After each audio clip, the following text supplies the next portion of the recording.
Монгол Улсын Солингаа зүтгэлтэн оргийн нэрэмжит Алтангац содон төвчөн драмын театрын 40 жилийн ой тохиож байна. Ойн баярын хурал эрдэмтдийн хурлыг зохион байгууллаа.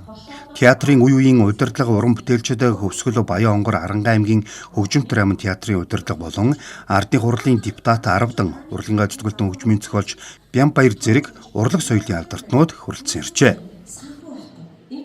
Аранга аймгийн мэргэжлийн урлагийн байгууллагын үндэс суурь 1932 онд Улаан гэрээс улбааж тавигдчихсэн төвхтэй. За ингээд 1957 онд соёлын ордон, 1985 онд тухайн үеийн Монгол Ардын Хувьсгал намын төв хорооны улс төрийн төвчөөний 166 дугаар тогтоолоор хөгжим драмын театр болж өргөцсөн төвхтэй.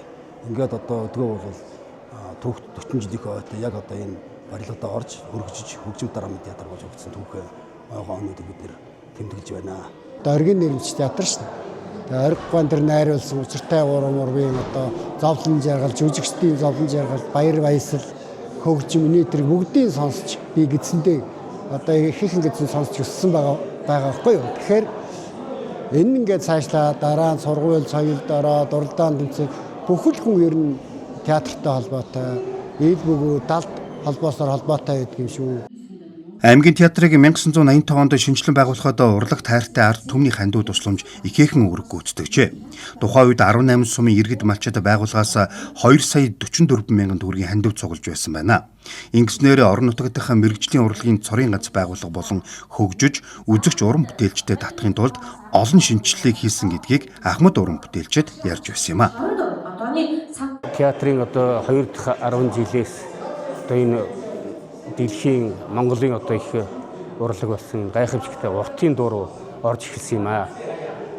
Тэрнээс хойш баян дагнаад уртын дуугаараа за тэгээд их сонирхож уртын дуунд ороод тэгээд одоо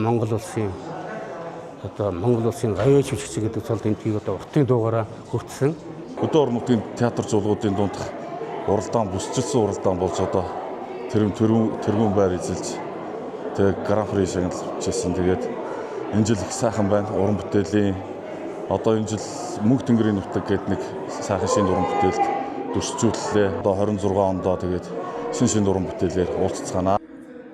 Одоо театрын хэмжээнд мэргэжлийн уран бүтээлч дутагдaltaй төсөөс олгодог санхүүжилт хүрэлцээгүй шинэ уран бүтээл хомс үзэгчдийн тов буурах хандлагатай зэрэг анхаарах шаардлагатай олон асуудал байгааг эрдэм шинжилгээний хурлын үеэр онцолсон байна.